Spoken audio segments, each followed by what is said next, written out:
আসসালামু আলাইকুম আর রহমতুল্লাহ। স্বপ্নে মৃত মানুষকে দেখলে কি করা উচিত? ইসলামের আলোকে বিস্তারিত ব্যাখ্যা করা হলো। স্বপ্নের প্রকৃত ও গুরুত্ব। ইসলাম স্বপ্নকে তিন ভাগে ভাগ করা হয়: সৎ স্বপ্ন, খারাপ স্বপ্ন ও মনোরঞ্জকর স্বপ্ন। সৎ স্বপ্ন যেগুলো আল্লাহর পক্ষ থেকে বার্তা বা ইঙ্গিত হতে পারে। খারাপ স্বপ্ন শয়তান চাল বা নফল থেকে আসা, যা আতঙ্ক সৃষ্টি করে। মনোরঞ্জকর স্বপ্ন দৈনন্দিন চিন্তা ভাবনার প্রতিফলন। স্বপ্নে মৃত ব্যক্তিকে দেখা ভিন্ন কারণে হতে পারে: অতীতের স্মৃতি, মনের ভাবনা কিংবা আল্লাহর কাছ থেকে বার্তা। তবে স্বপ্ন কখনো কখনো বাস্তব সংকেতও দিতে পারে। মৃত ব্যক্তিকে স্বপ্নে দেখা ইসলামের দৃষ্টিভঙ্গি। অনেক সময় মৃত ব্যক্তির দেখা দুয়া বা আহ্বানের প্রতীক হতে পারে। কখনো হতে পারে তার জন্য দোয়া করার প্রয়োজনীয়তা ইঙ্গিত, বা মৃত ব্যক্তির ভালো খাবার বা নিরাপত্তার বার্তা দিতে পারে। স্বপ্নে মৃত ব্যক্তিকে দেখার পর করণীয়: দোয়া ও মাগফিরাত প্রার্থনা করা। যদি আপনি স্বপ্নে কোনো মৃত ব্যক্তিকে দেখেন, বিশেষ করে আপনার পরিচিত কেউ, তাহলে তাদের জন্য দোয়া ও মাগফিরাত কামনা করুন। ইসলামে মৃত্যুর জন্য দোয়া করা তাদের জন্য রহমত লাভের কারণ। কুরআনে আল্লাহ তাআলা বলেন, তোমরা যদি কোনো মানুষের জন্য মাগফিরাত চাইতে চাও, তবে তার পরিবার ও আত্মীয়দের জন্য দোয়া করো। আতঙ্কিত হবেন না।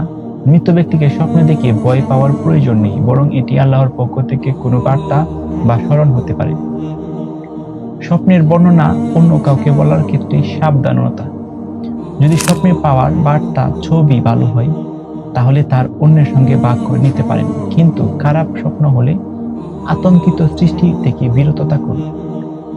নিজের আমল ও ইমানের দিকে মনোযোগ দেন। মৃত ব্যক্তির স্বপ্ন দেখে আমাদের জন্য আমল ও নেকি বাড়ানোর প্রেরণা হতে পারে, কারণ মৃত জীবনের অবিচ্ছেদ্য অংশ। তাই নিজের আত্মসংশোধন জরুরি। স্বপ্নের মৃত্যুর প্রকৃত অর্থ ইসলামের শিক্ষা। মৃত্যুর স্বপ্ন অনেক সময় আমাদের মনের মধ্যে মৃত্যুর ভয়, আত্মপর্যালোচনা বা জীবনের অস্থিরতা প্রতিফলন। ইসলাম শিখায় মৃত্যু শেষ নয়, বরং পরবর্তী জীবনের শুরু।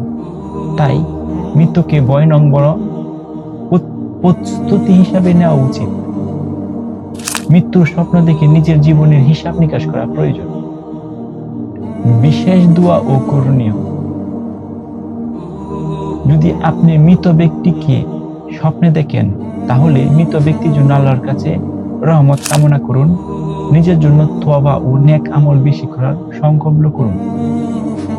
খাসভাবে মৃত্যুর স্বপ্ন দেখলে যা করতে হবে: আতঙ্কিত না হয়ে স্বপ্ন যা দেখছেন আল্লাহর প্রতি নিবেদন করুন। রাতে দোয়া, আজকার মাধ্যমে আল্লাহর সাহায্য চান। বিশেষ করে সূরা আল ফাতিহা, আয়াতুল কুরসি, সূরা আল ইখলাস, ফালাক ও নাস পাঠ করতে পারেন। নামাজের বেশি গুরুত্ব দেন। রাসূলুল্লাহ সাল্লাম এর হাদিসের আলোকে রাসূলুল্লাহ সাল্লাম বলেছেন, যে ব্যক্তি খারাপ স্বপ্ন দেখে, সে যেন তা কাউকে না বলে এবং যেন তার ডান পাশে থুতু ফেলে এবং আল্লাহর কাছে শয়তানের প্রভাব থেকে অভয় প্রার্থনা করে।